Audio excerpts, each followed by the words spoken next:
Pemirsa, gempa dengan magnitudo 6,7 terjadi di Kabupaten Malang, Jawa Timur.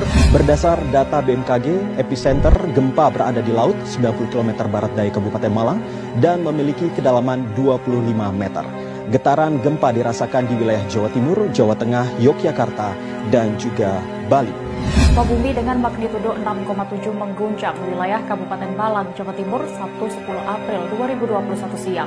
Epicenter gempa terletak pada 90 km barat daya Kabupaten Malang, Jawa Timur dengan kedalaman 25 km. Ambillah pelajaran yang terjadi dari beberapa waktu belakangan ini. Allah datangkan gempa yang sangat besar. Gempa-gempa Zuhurul Mahdi inda ikhtilafi ummati wa zalazil, kata Rasulullah. Kemunculan Al-Mahdi nanti adalah ketika perselisihan begitu hebat bagi penguasa Mekah Madinah, artinya bagi kekuasaan Arab Saudi. Wazzalazil, dan tahun-tahun gempa. Masih ingat cerita saya tentang masalah Imam Al-Mahdi, bahwa kemunculannya nanti di tengah-tengah perebutan kekuasaan. Dan saat itu Arab Saudi, Mekah Madinah berganti-ganti dalam satu tahun yang sama digoyang oleh gempa-gempa. Zuhurul Mahdi inda ikhtilafi ummati wa zalazil, kata Rasulullah. Kemunculan Al-Mahdi nanti adalah ketika perselisihan begitu hebat bagi penguasa Mekah Madinah, artinya bagi kekuasaan Arab Saudi. Wazzalazil, dan tahun-tahun gempa. Untuk saya ingatkan kembali, menyegarkan memori Bapak Ibu semua, seperti kata Umar bin Khattab radhiyallahu anhu, dan pernyataan Umar bin Khattab radhiyallahu anhu ini dibenarkan dan diyakini sama oleh seluruh sahabat. Gempa tidaklah terjadi di suatu negeri, di suatu negara, melainkan negeri-negara itu sudah terang-terangan dalam melakukan maksiat. Sekarang peluang Arab Saudi gempa ada tidak? Kalau pernah terjadi di zaman para sahabat, pernah terjadi zaman Rasulullah, maka berarti akan terjadi lagi.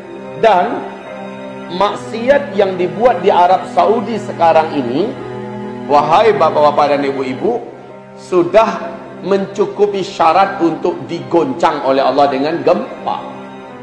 Masa di Mekah ketahuan ditangkap pasangan LGBT sedang nikahan, acara syukuran nikahan. Dan di Mekah pula diadakan konser musik terbuka di mana laki-laki wanita joget-joget dan goyang-goyang bersama-sama sambil menenggak minuman-minuman khamr. Di Madinah juga sudah diadakan konser musik. Kan keterlaluan itu namanya. Kalau Mekah Madinah saja dinodai seperti itu, bagaimana dengan kota-kota yang lain? Kalau Arab yang lain jangan ditanya, memang sudah melebihi Bali. Akan tetapi Arab Saudi yang kelas Mekah Madinah ini loh, kalau sudah seperti ini kondisinya, maka kita bisa bayangkan apa yang akan terjadi ke depan. Allah akan datangkan bencana. Ya Allah ya Rabb, benar-benar sudah sangat berubahlah Arab Saudi hari ini. Wahai hamba-hamba Allah, dosa-dosa dan maksiat-maksiat yang dibuat sekarang ini termasuk diantaranya memalai rakyat sendiri dan para pendatang dengan pajak yang sangat ekstrim. Waktu kami hajian bareng kemarin, saya belum pernah menemukan ada pajak yang lebih jahat dan lebih gila di dunia ini melebihi Arab Saudi. Nah ini Bapak Ibu, hamba-hamba Allah yang kami muliakan, pajak itu sendiri sebagaimana kita ketahui hukumnya adalah sangat berat dalam Islam, dan itu dibebankan di Arab Saudi kepada rakyat, kepada para pendatang.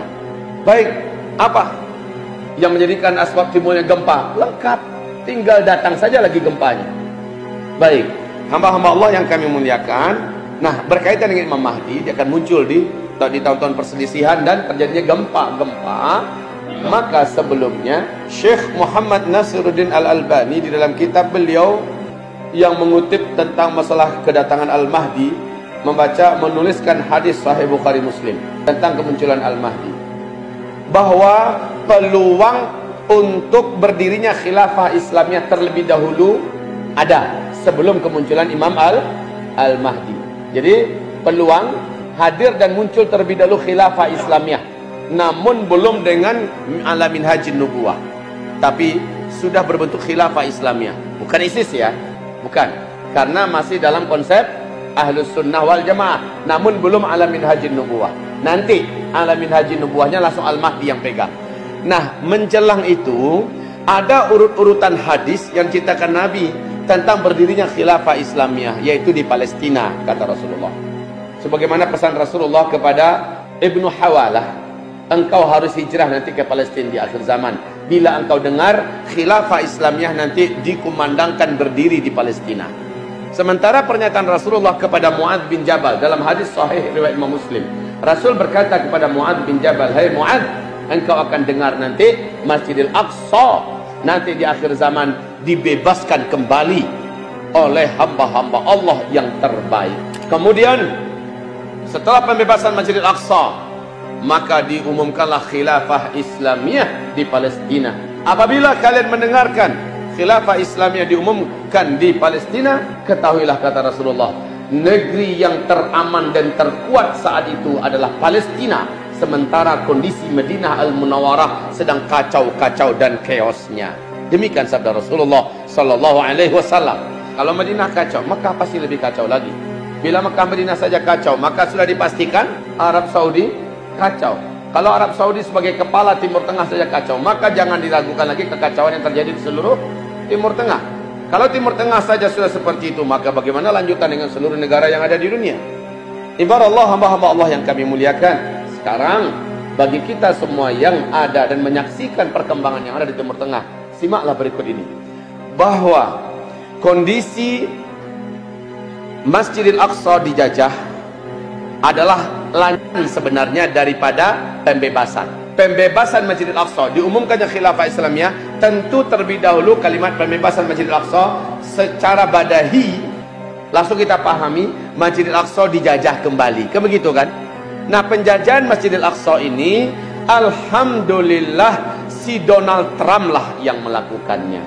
Nah, sejak itu sampai hari ini Masjidil Aqsa statusnya terjajah kembali. Sunnatullah tidak akan pernah berubah.